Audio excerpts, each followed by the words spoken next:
Shout out our sponsors, GW Competitions. They run regular draws for you to win different prizes, from cash to Rolexes to cars and all sorts. It's all legit, and the draws are run on Facebook Live and Instagram Live, and you got to be in it to win it. Good luck.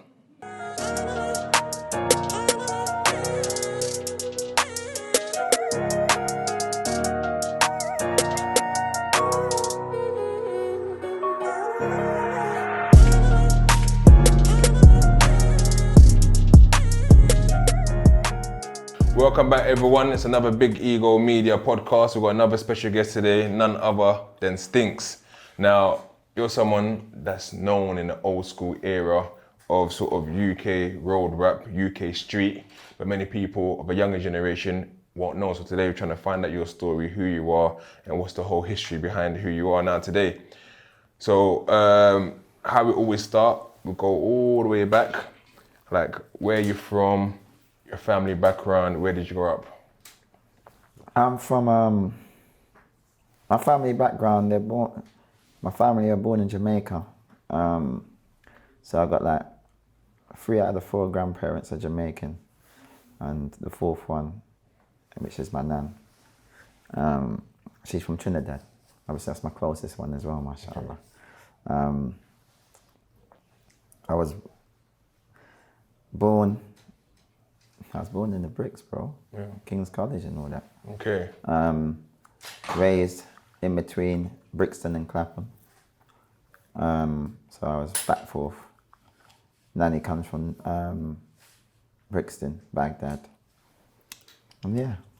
I mean, what was your early upbringing? Did you have siblings in the house? Was it a single parent household, both parents together? How was it for you? No, my mum and dad split when I was very young. I was the only child at the time. So yeah, I had to entertain myself. Yeah. I had to, that's probably why I'm comfortable in my own skin and I like my own company.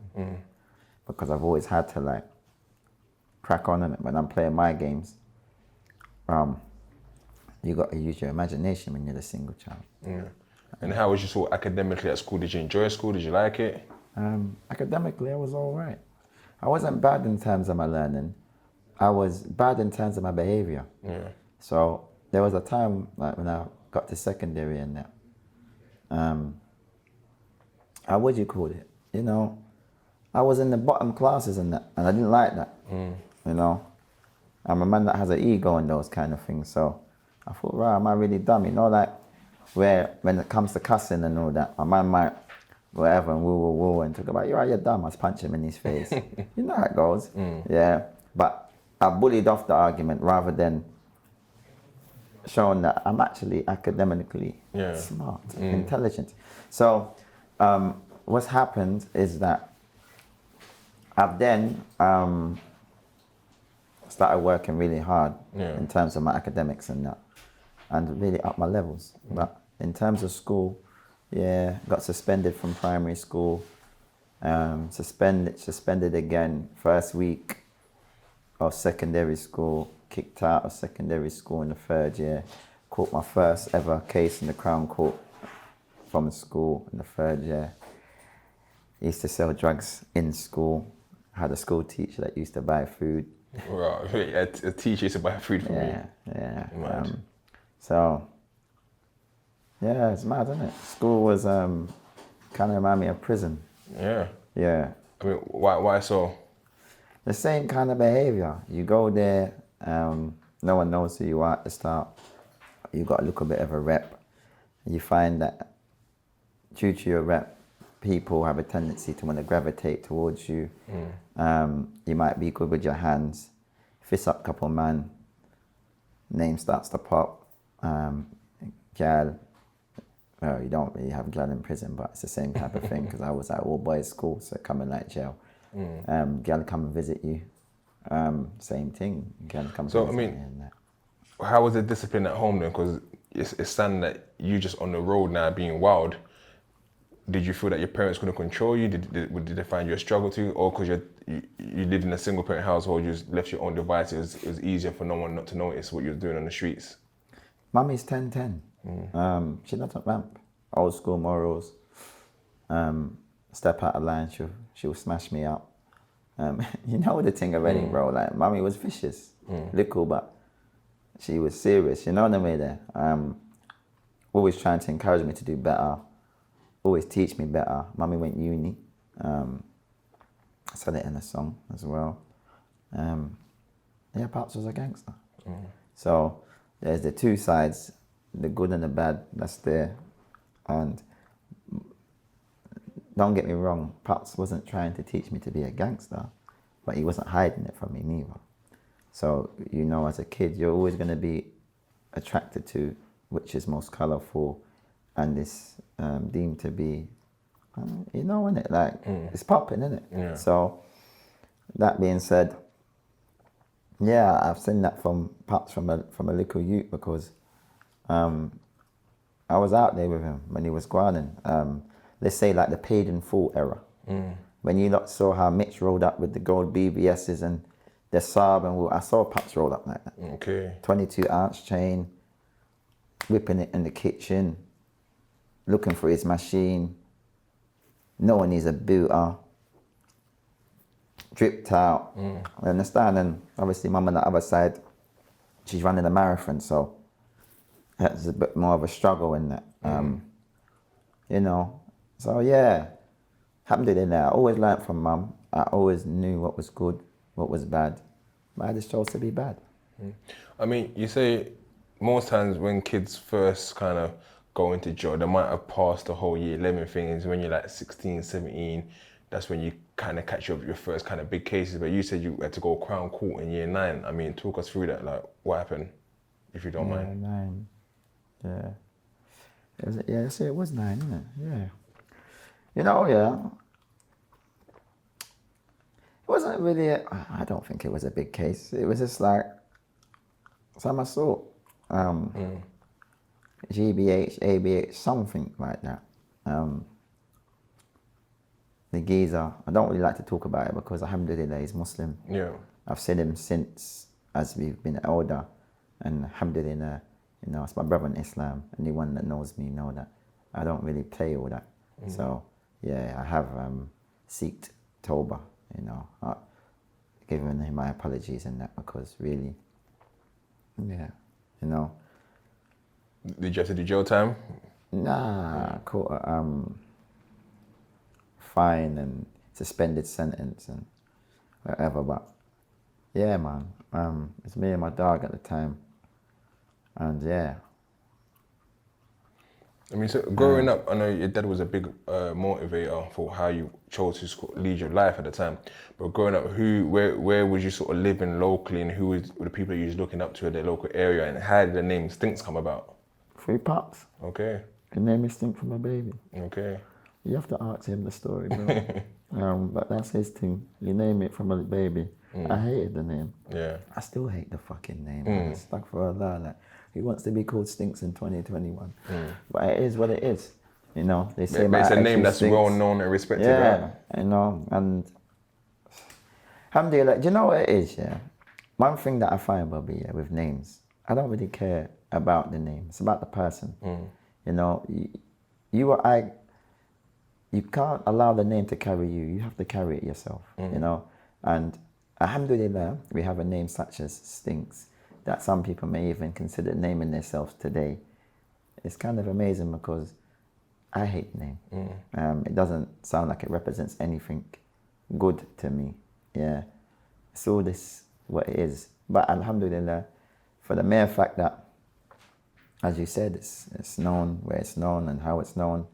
That's never been my motivation, my intention. I've never cared about a name. I've just cared more about just being honest. Stand up. What you see is what you get. Motivational in terms of always like to motivate others, encouraging, caring, loving, these things. That's Bilal. That's me. You know, aka Stinx. So I think that's probably why you lot get it back like that. Obviously, I do what I do on the road in terms of you with me and whatever else. But that doesn't make a man. It's what you go through. You know, as I heard the boy Sue Surf say, don't judge a man by when he's comfortable. It's about what he adapts to. So you get it? And those are what I believe, that I feel that through things like my Islam, for example, alhamdulillah, that is where maybe the status has come from, in terms of me being stand up and not being your average day-to-day rude boy when they say, go and do fuckery or this, that. I may have my whap on me. You know, it's like one of my bros, yeah, when he grew up, my manager. So I have 2 managers, shout out to both of them, Mac and Mike's. So Mike's grew up on my estate, and he said to me, big bro, I remember that something happened and we went to go and step, and you come to you and said, well, man needs the rare tear, and you've come in like, well, man, give it to us or whatever, but you never just gave it to us. You came with us to make sure that everything was clean. Yeah. He said, that's what they don't do. That's the big bros of today. They have a tendency to give you and just want you to just write yourself off. I don't really want to give you this whack, but I know you got to protect yourself and everything has to be. So I'm going to show you, but let you know what comes with this, which is, for one, you've got to know how to break down and clean and woo. If it jams, boom, make sure it jumps back out and all the rest of it. But for 2, you've got to know that you're stepping with this, you're potentially stepping with the intention of grabbing a 30, and that comes with a body, and that comes with anything else that it comes with. So if you're not prepared to step in that direction, then leave it alone and do something better, inshallah. There's nothing wrong with going to get a job. I mean, let me play devil's advocate here, right? Now, had they come to you and taken that, and you went with them and say they caught something and they got a 30, would that be on your conscience? Bobby, many men's caught something. Does it look like it's on my conscience? I hear you. Okay, so alhamdulillah. It is what it is. It's part and parcel of the thing. We signed up for the lifestyle. This is what comes with it. You know, alhamdulillah, you might think because I went to say sorry to the brother, he's my brother in Islam. This is between me and my Lord. Some might say, yes, but you don't care. No, it's not that I don't care, but I'm a man of faith first. Do you get where I'm coming from? The life is the lifestyle that we've chosen. We've signed up for it. So although I didn't want to sit down and do a plate, that's what comes with it. I say I'd rather get caught with it than caught without it. Do you understand? Same way I'd rather be broke together than rich alone. I'm a patriot, Bobby. Yeah. You know, like Achilles and Bravehearts, and I'm with the squad, front line, I'm in the middle, I'm getting busy. Do you understand? If we're all gonna get birded, we get birded together. Yeah? If we're all gonna get paper, we get the bag together. Do you understand where I'm coming from? I've got a lot of things to answer to, as you have, and everybody else and the viewers that are watching this. Yeah?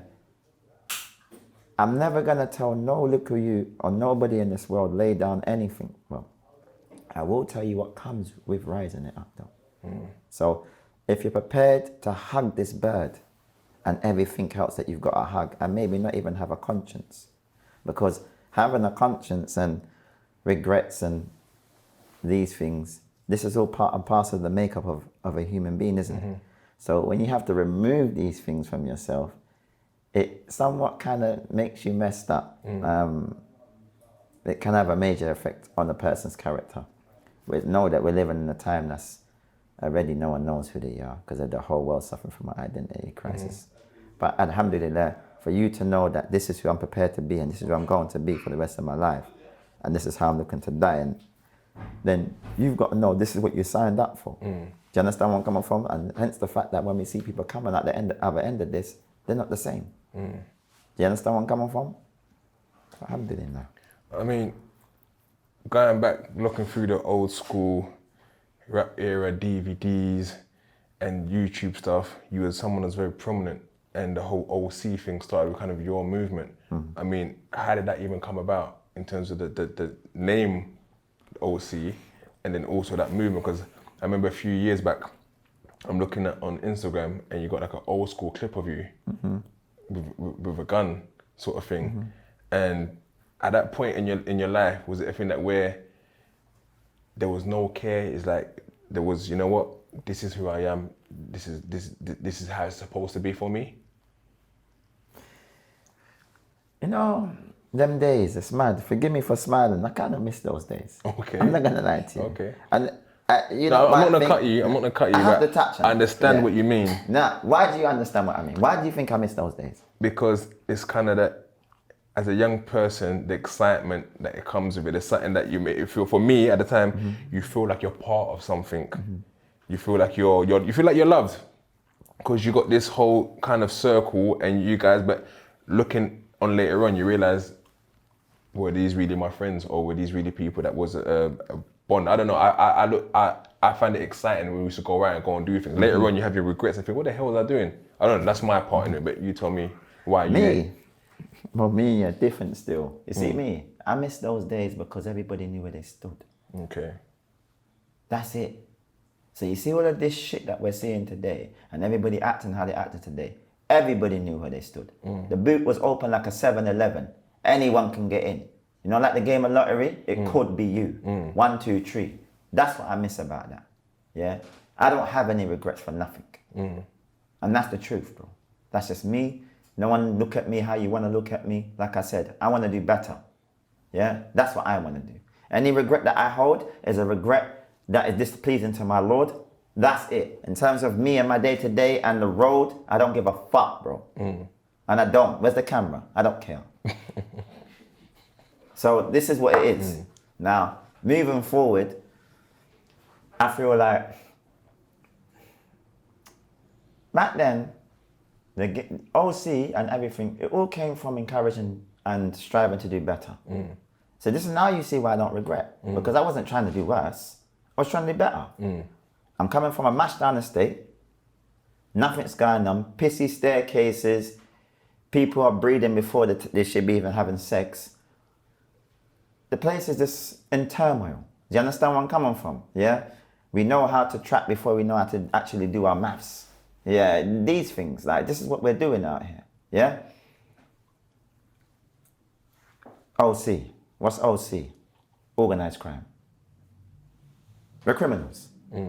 Let's get organized. There's still growth as well, because we could be messy criminals. What kind of criminals would you prefer to be around? Messy or organized? Because at least with the organized, in terms of the messy has no structure. Yeah. So anything goes.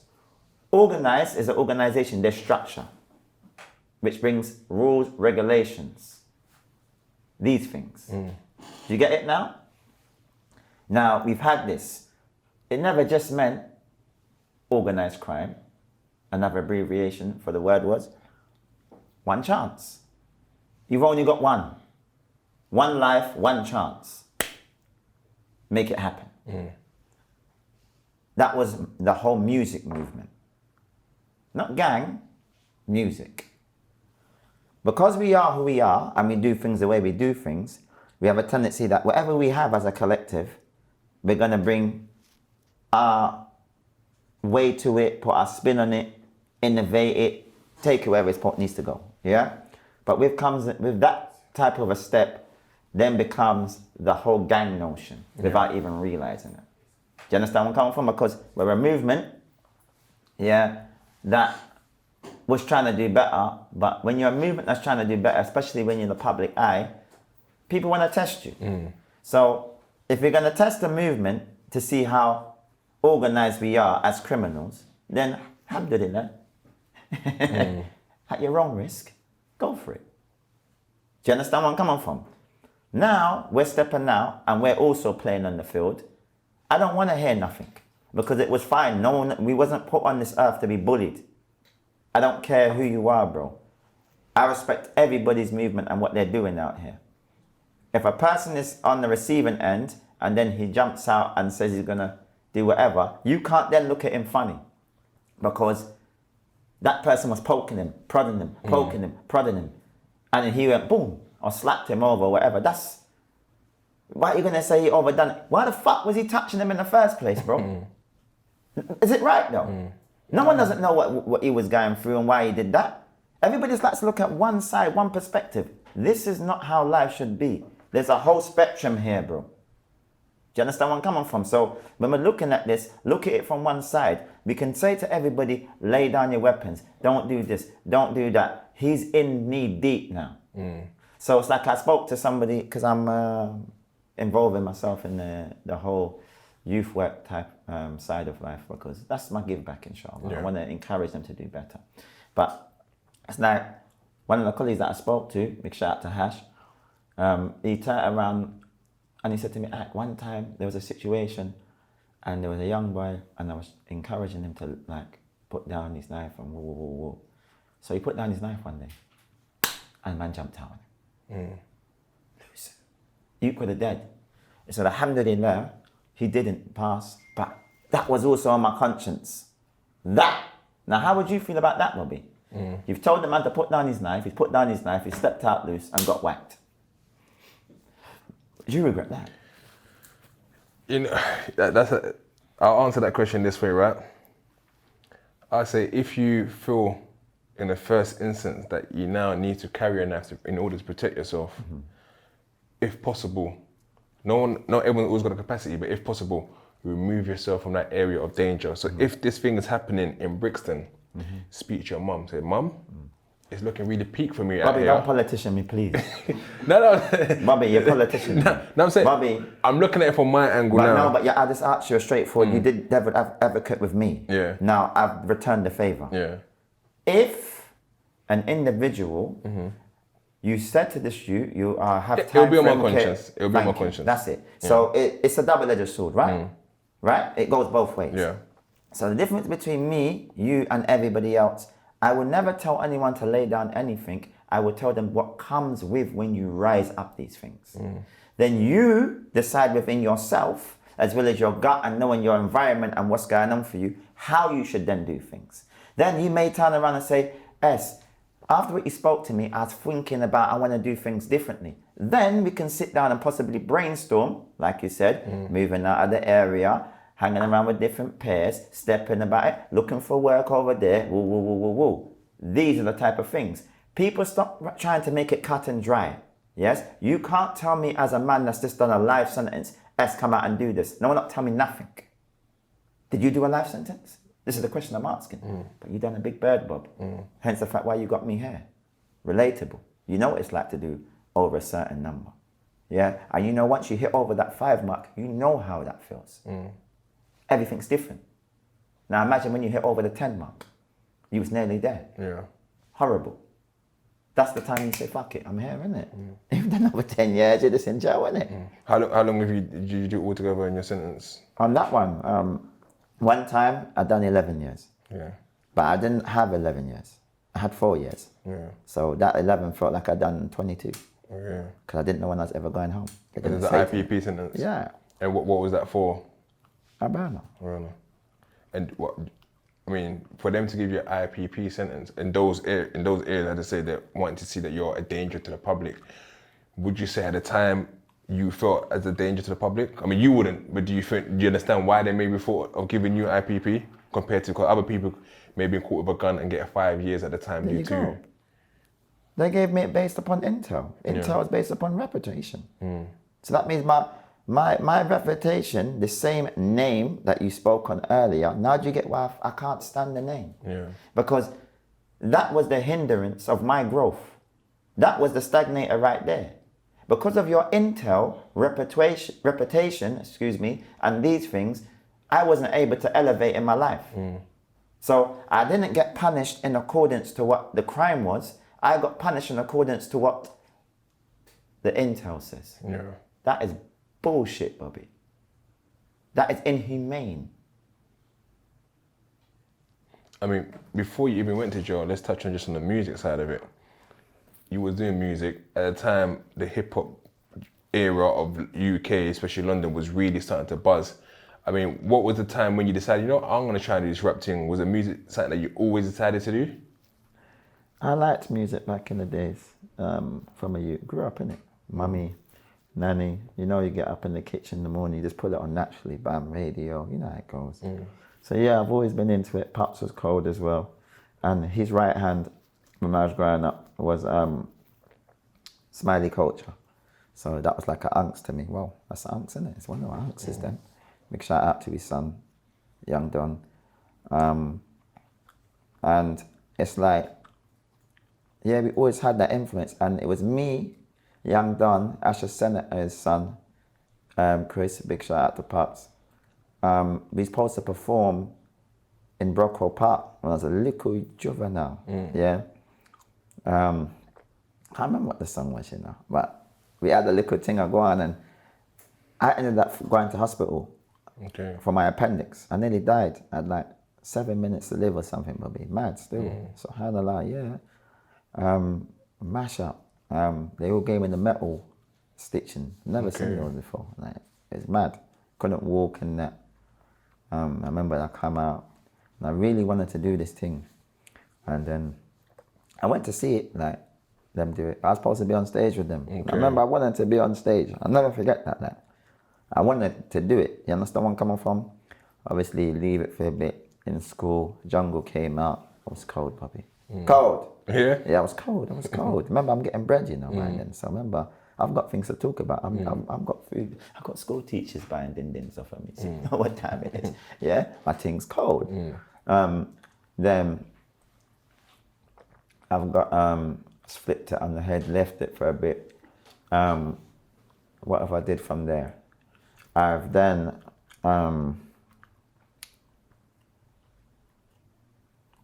left it. I started building the estate. OC moments. We had the estate running crazy. It's the first block you'd ever know of that was run by walkie-talkies. You ever seen someone trapped with walkie-talkies? Yeah, Ask about me. walkie-talkies. Walkie-talkies. Ask about me. Did the damn thing just like them. Yeah, trapped the place down with walkie-talkies. Locked it down, secured. So I had too much to talk about. I still ain't even spoke about that in my music yet. But listen out for that. That's when we started getting into it. Logic, he had something running. I don't know if you know who Logic is. Yes, bro, big shout out to Lodge. And he was doing the studio. And then that's the first, like, when he first started recording PDC. And obviously SMS was, they had their own thing, Kazi them up there. So we got PD down here, SMS up there. And then I got my thing, innit? Like, I'm coming through with OC, I've got my lot. So coming through with OC, rapping, that was all right. DV was the coldest. And Grizz. DV, Grizz are the coldest. My favorite was Totes. Yeah, I thought he was the most lyrical. But yeah, DV and Grizz, they really stood out amongst us. But we're making 1 or 2 tunes and people was feeling my part as well. And then I just said, well, I'm gonna take this a bit more serious. I got locked up for 3 whaps and attempted murder. Obviously, it was nothing to do with me. Case dismissed. Alhamdulillah. Then I come home. But I come home on votes. So now, this is when Sticky Business was there. And I did my first like freestyle on Sticky Business. Fucked it up. It was a massive lane. Feedback was mad. Looking like a real big belly rude boy. My white vest and that. Got the beater on, you know what I mean? Yeah, so from that, things changing, and I was, you know what's going on out there. We was leaving out there smoky. So when you're leaving the place so smoky, and you're just doing the most, you've got so much to talk about, bro. People in the hair, you're in your bag as well. My whole estate was in its bag, you know what I mean? And like, we're bringing through, the man them's coming through crazy. Tiny Abdullah, Mohammed Dow, Sabes, everyone, man. Everyone, DD. Yeah, man, the whole squad, we was firing, bro. We was firing, and it was vibes. But I was still caught, that kind of trapped between a rock and a hard place. Is that the right saying? Yeah. In terms of when you look at the music industry now, is that something you'd hope that you guys might have stayed consistent at the time to see where it's evolved to now? Because we see many people were brilliant at the beginning, it all started raw and didn't really push it on, because at that time people are not seeing the money that's involved compared to what it is now. Is that something, I know you said you don't have no regrets, but is that something you feel like, raw, maybe we should have kept the man them on this music thing, you know? I was always trying to encourage them, even when I was over the phone.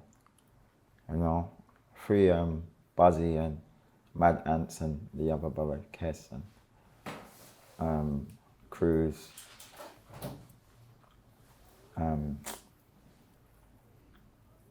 Yeah, few of the bros, Tratty, Wolf, yeah.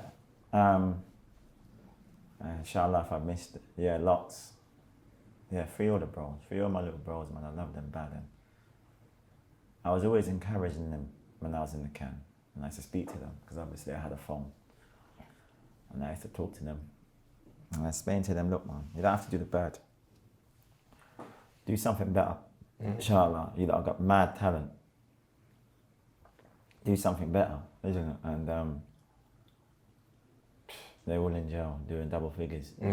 Yeah, may Allah make it easy. I mean, it does, it hurts me still, because I always wanted to see them do better. There was the generation that came after me. Yeah, it does, it hurts. That's why I think I enjoy seeing like the ones that kind of come after them do well. Like AM, Skengdo, Renz and BT. What's the other one's name? I think it's Tiny Ratty, Little Ras. I'm not familiar with all of them, but I see them and I'm really behind them in terms of, you know, the progress. I don't know, me and them might not have a relationship, but yeah, wanting to see them win, I'm fully behind the win. I want to see them progress, and I'm glad that these lot was able to find something and make it their own. And not just them, I'm talking like the whole of that generation. I don't care where you're from, whether it be from the Hill, Kenneton, wherever. These lot, this generation, for me, I really have a lot of respect for this generation. And they're making something of themselves. They did something a lot better than us, but really, you know, look at it, like they've taken this, made it their own. They might be keeping up fuckery and that, but that's all part and parcel of the game. He was keeping up fuckery, I was, everybody in this bloody room, as well as the viewers, you get it? So it's their time. Unfortunately, as we know, as it goes down the spectrum, things just get worse and worse. I mean, going back into the whole prison thing, I mean, to do 11 years in prison ain't no joke. But like, I mean, talk us through even the first time you was even told you're going to prison remanded. I speak about it. I cried when the judge told me you're being remanded. Did you ever feel emotional when you first went to prison? Did you think, oh my God, what have I done to my life? Was you ever scared at any point? And how did you navigate? I took off his glasses. So there was never any sort of fear from you first going into prison, or even worries? Not so much crime, but worries. I learned something a couple of days ago. I'm sure it's Allahi yuhibbul mutawakkilin. It's in the Quran, Surah 3, Surah Al Imran, ayat 159. It says, Allah loves those who put their trust in Him. I don't step with the same thing as everybody else.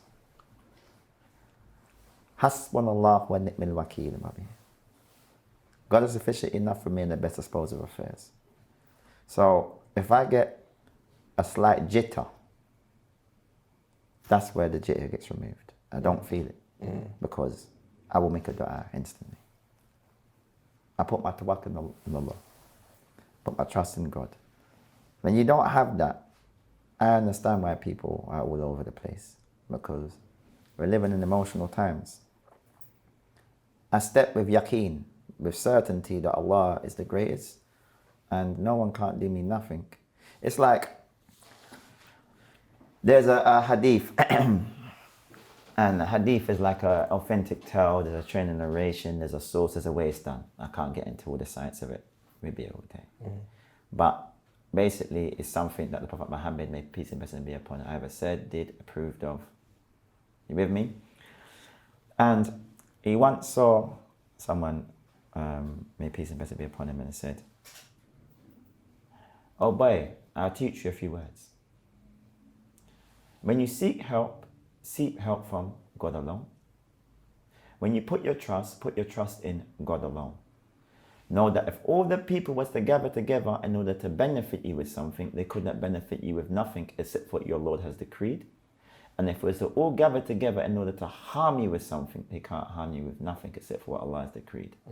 The pens have been lifted and the ink has been dried. قَدَّرَ اللَّهُ وَمَا شَاءَ فَعَلَ. It is decreed by God and He does as He wants.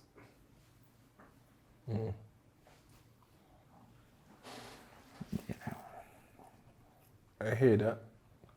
But even stepping in, right? You got your faith, you got your belief that no one's going to harm you. There wasn't any moments of, it could get a bit techie in here. I actually watched an interview and I see Kemsey laughing. And he said that you were slapping people with 2 fingers. I shouldn't laugh because it's not a laughing matter. But shout out to K-Mas, my bro. Salams. Is it? Why? Because I'll say it this way. Yeah, there's. You got the same aura, right? As someone else I know from Peckham, right? I won't get into names in that, but you're not the biggest of person, but there's that aura of authority. And do you think people fear you or respect you, or both, in which you prefer? I prefer respect. Yeah. I think that some people may fear me because they don't know how to take me. Yeah. And that's a them issue. But I always come initially with respect. So when I meet someone, I give them respect, speak with manners, polite, alhamdulillah. This is what Mummy taught me from you. You know. That being said, I live in a world where people look at other things, so it could be fair.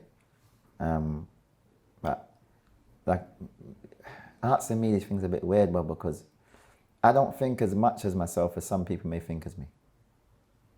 You get it? To me, I'm just a normal man. Well, I want to be normal anyway. I know I've got my issues, but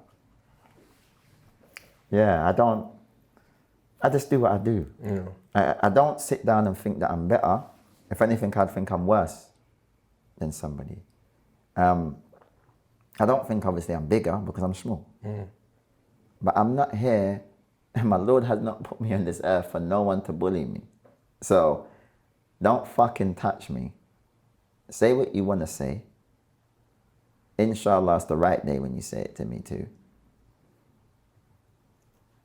Leave me alone. Because I will come out to play and I'm prepared to do whatever it takes, bro. I'm gonna say, is that still the mindset now compared to as we're a little bit older now? Is there a thing that where we have to be a bit more measured and composed? Someone might troll me or someone might say something to me. Do I still do the things that I would have done in my past? Or do I say, you know what? It's not even worth it. I'm changed. Or is there a fear that people might think, actually, because he's changed, I'm gonna have to, I can challenge that, and that you want to put a stop to that straight away? It's like this probably, yeah. You're never gonna, you are who you are. And I believe everyone should be who they want to be. I'm different in a sense of I'm more composed, but I believe I'm more dangerous because I'm more composed. I was forced to go against the grain of my character. I'm very outspoken, upfront. What you see is what you get. But due to the times and how everything is, and the people didn't want to let me out, I had to kind of go against the grain of my character. So I've learned to be more reserved, but I wasn't like that initially. That being said, it's like, man, diss me.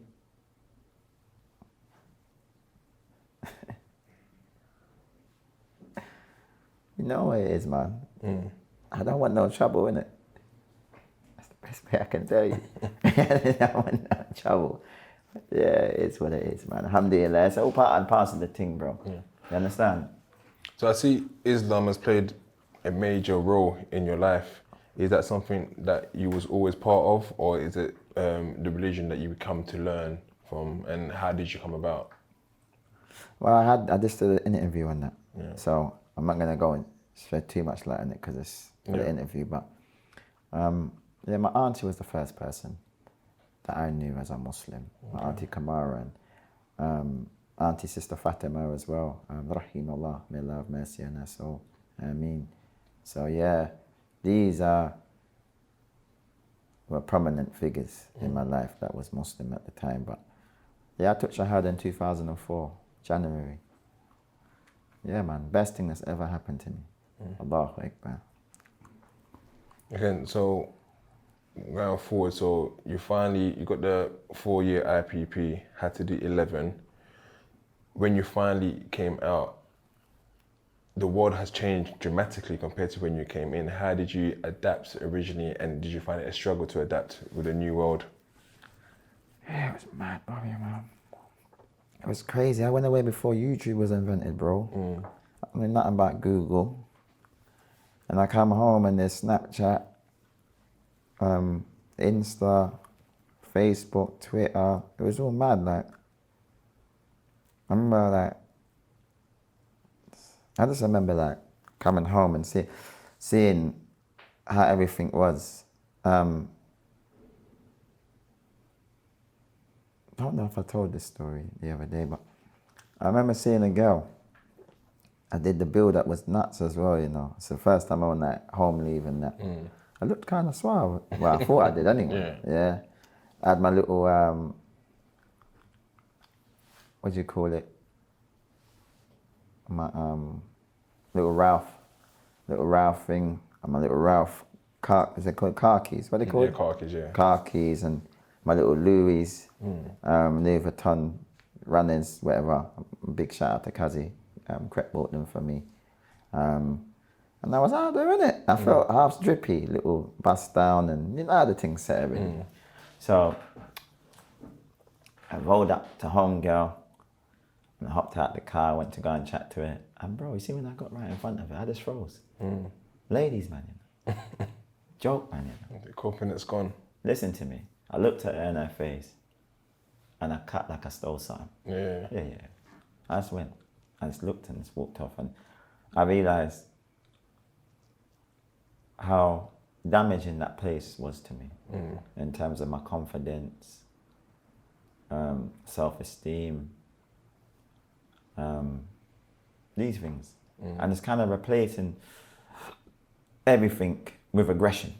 So people wasn't even aware that I'm suffering from this shit. Then it's the fact that we got a song coming out soon called PPS, Peter Pan Syndrome. And it kind of highlights when you're... Peter Pan Syndrome, you know, like they got, is it PTSD and this? Yeah, this is something that I've diagnosed a lot of us, like yourself, that's come from doing a lot of bad. And it's when you're kind of stuck in a certain time before you went in. So you come out with that same type of notion, but a lot's changed. It's not like one time, things have changed, isn't it? So you're still where you are, but the things haven't. Do you understand where I'm coming from? Like the other day, I went to a festival, Matt's Barbecue. Yeah, everyone went there. Everyone, Bobby, I don't know nothing about that. Life, look, you see how I smile? Give me, that's why you know. This is the prison in me. I've been watching these things for years. Yeah? I went to go and meet someone and they didn't tell me. They said, I'm just at a barbecue. So I'm thinking, no, if anything, I'm going to chat to them outside the barbecue. I don't even need to. You get it? So 2-2s now. I've then gone there, and I'm saying there's some food and festival, like what's going on? And there's just beer people there and security guards and whoa. So I said, all right, cool. I've then turned around and I'm like, I want to go in, but I think what it was is because everybody wanted to get in. Yeah. And one of the people that was on the door was family. So I'm like, I know I can go in there. And that's what I like. I like when, you know, when everybody wants something and they can't get it, but I can. So that's what I kind of exercised my authority, so to speak. And I stepped in the place and it was mad and big gal and woo. But watch now, well, I realized that I was naked because I didn't come out like that. So I said to the home girl, what do you have on you? And she said, I got a comb. Show me a comb. And I laughed to myself because I saw me sharpening up this comb on the floor.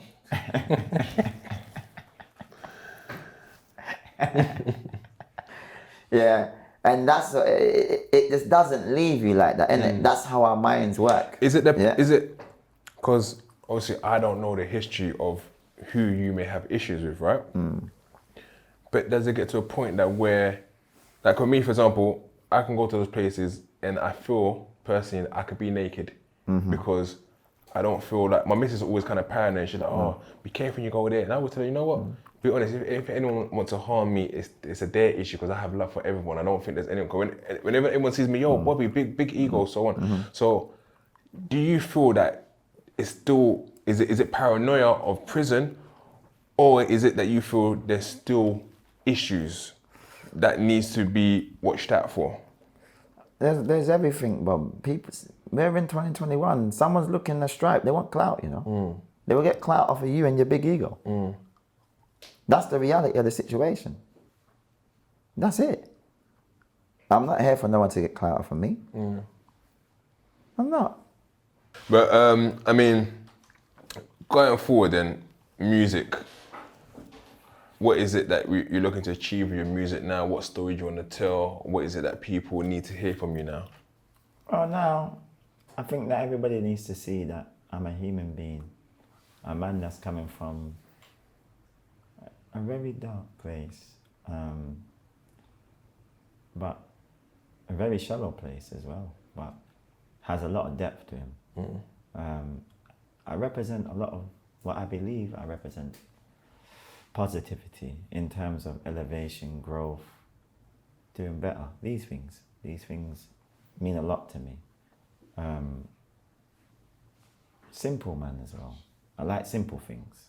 So I want to show who I am rather than what the stories and everybody's been told. Do you understand where I'm coming from? I feel like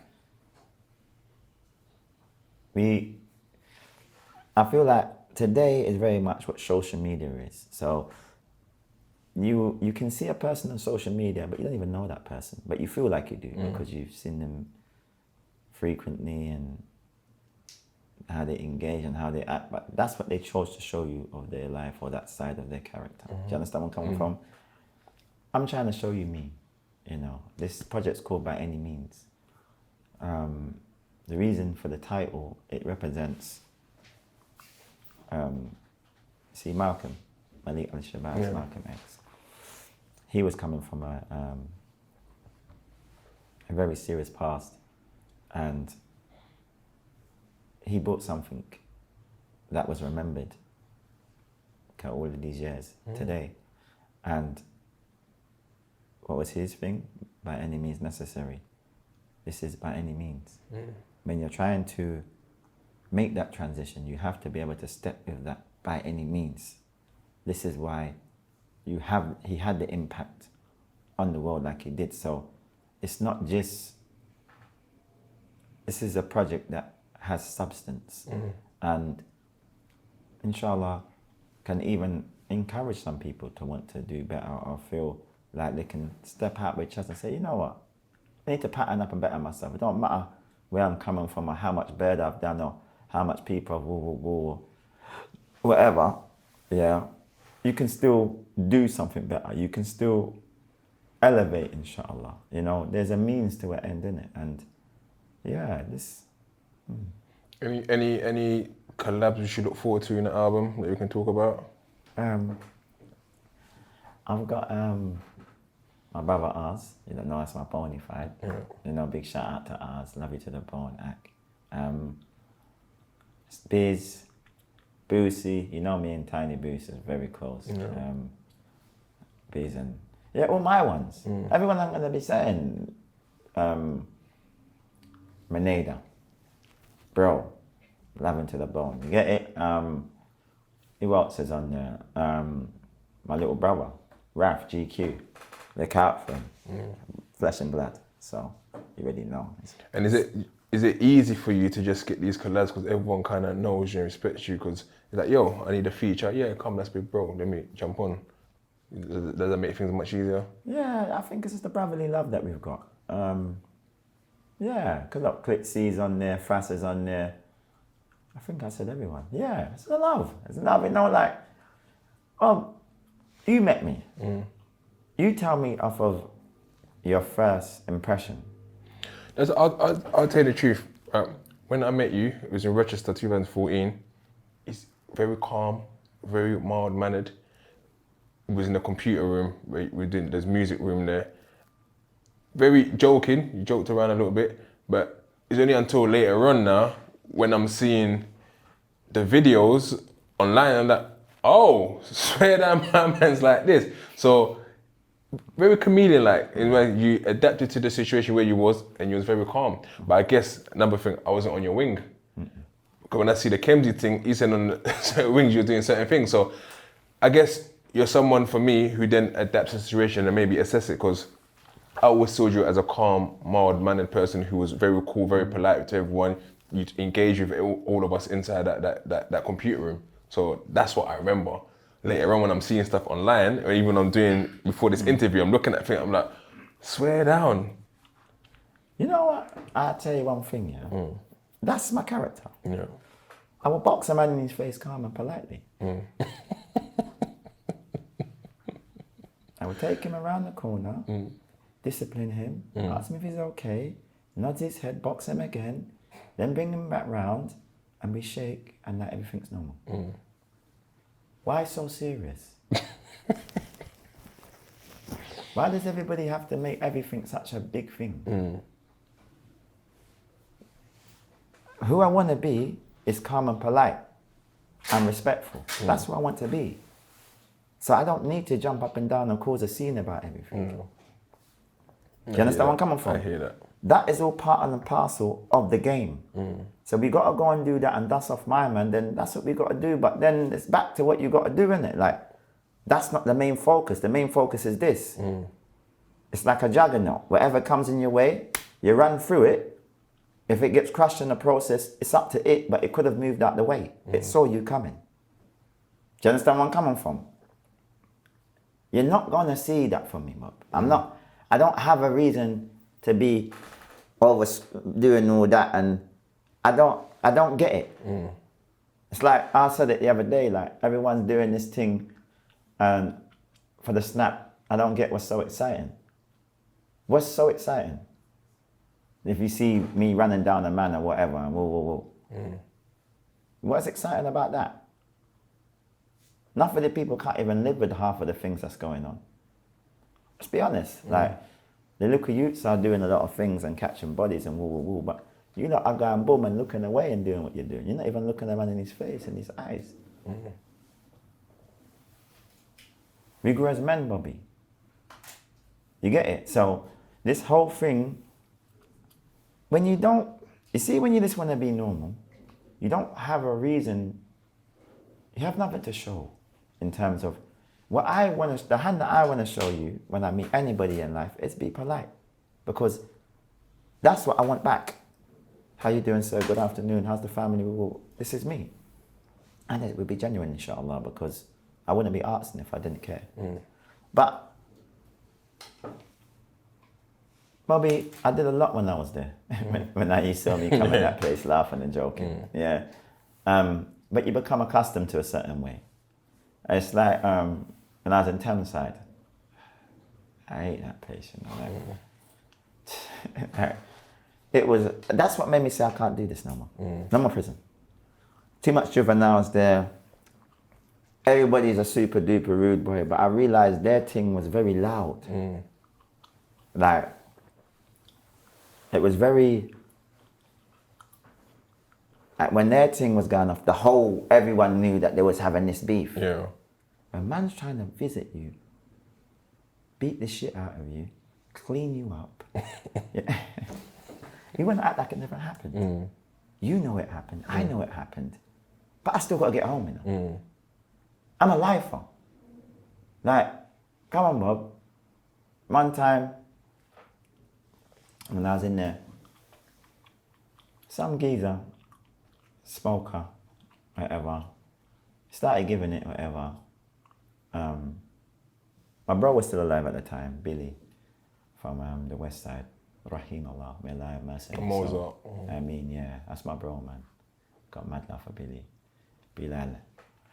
Yeah, alhamdulillah. So, it's like, anyway, my man must have stepped out of line or whatever. I wanted to speak to him privately. He didn't want to deal with that. He was a scene man, smoker, whatever. Yeah. I even know why that attitude come, but anyway. So anyway, I must have caught him going past my cell on a private. Yeah. So he's come, he stepped and knocked him out. Boom. Mama's hanging off for the you know the door. You know the door handle. Yeah. Mama's hanging on the door handle. So I've had to pick him up, put him outside, let him rest off like 20 minutes, half an hour. Clean up, stepped out, had my water cut. All right, cool. Now these lot have come to see me like 3-4 days after. Yeah. But they've come, like, give me the nighttime visit. You know what I mean? There? SO and the other lot and 2-2s now. What's happened is, my man's come to speak to me. Like, this is how they do me, you know, Bob. This is what I'm used to. They will take my chair, sit down. Have a lot to be standing up behind them. Yeah. I've got my phone and everything, you know, but my phone's charging just around the back of the TV there. Yeah. So I'm thinking, look, I'm trying to keep it composed as well, because I'm thinking, I've got things to do. Yeah. I need to get you lot out of it as quick as possible. But when he's saying to me, yo, what happened the other day with my man and woo. And I'm saying, like, I don't even know what you're talking about. Because, Bobby, I never know what you're talking about. This is me. Do you understand where I'm coming from? So, it's like, he's come and he's told his staff to leave, and he spoke to me seriously and said, Mr. T, like, you're different from these lot. Do you understand where I'm coming from? But it's the generation that we're about, like, my point is that we just want to do, like, if we have to do what we got to do, we just do it and just keep it moving. It's not anything to be... Because in this era, they'll do that, film it and go, yo, look like, what we done. Yeah. It's just 1, 2 trees. Like the boy Gig would say, it's a walk in the park, innit? It's just, it's what it is, isn't it? So, yeah, like, I don't really want to talk about that too much, Bob, because I don't want the little youth them to... No, I hear that. You see and just lastly then, on the whole IPP, so you've been released now. With IPP, it's a 99-year basic sentence. That means they could try to recall you at any moment for anything. How has that restricted your life? If it has at all? Me? I don't live with that, man. You're mad. Even when you're saying it, that's why I'm just thinking, wow, you're saying it to me. Like, I just realized that you're making me feel like I got that. In my head, I know I'm just doing what I'm doing. I'm a lifer, Bobby. That's what my sentence is. When I got my bird, the life liaison officer came to me and she said to me, SAT, you're doing life. I said, no, you got the wrong person. Maybe my next door over there. She put the thing under my door, I slid it back. She slid it, I slid it back. Where are we going with this? I finally did read it. Obviously, you know, first person I called, Mummy. Mum's is always going to get the call. Mum, I'm doing life. Mum's just saying, talking nonsense. I'm saying it's an indeterminate sentence, isn't it? So a determinate sentence is when you have a release date. Indeterminate is when you have no release date. So what happened is that they've had, initially they had the 2 strike. Then they removed the 2 strike and then brought the IPP. So you had the mandatory. So mandatory is what you find when you're for a body. Yeah. That will possibly be from 10 up. Yeah. Then you got the IPP. No, then you had the 2 strike. Can't remember. I think that's what it is. So all of these carry 99 years, Bob. Alhamdulillah. But it's not a thing that phases you. You're just getting on with life, I guess. Of course it phases me, but I can't let it run my life. That's had a major impact on me, but I can't sit down and have that at the forefront of my mind. Then how would I ever elevate? How would I grow? It weighs too heavy. You get it? So, I'm going to say, I've thoroughly enjoyed this interview. Any last words you got for us that you want to let the people know? The project, what date, when the dates come in and so on? By any means, it's going to be coming soon. Everything that you lot see me rolling out so far, from Mirrors with Me and Ours, leading up to this point and even further, it's going to be a part of the project. So I'm doing a rollout. It's an independent label, P&P Records, attached to Mache. And yeah, with this, I just like you lot, this, as the kids and the youth. For one, I'll tell you what, actually. As elders, we need to lead by example. That's what I will say.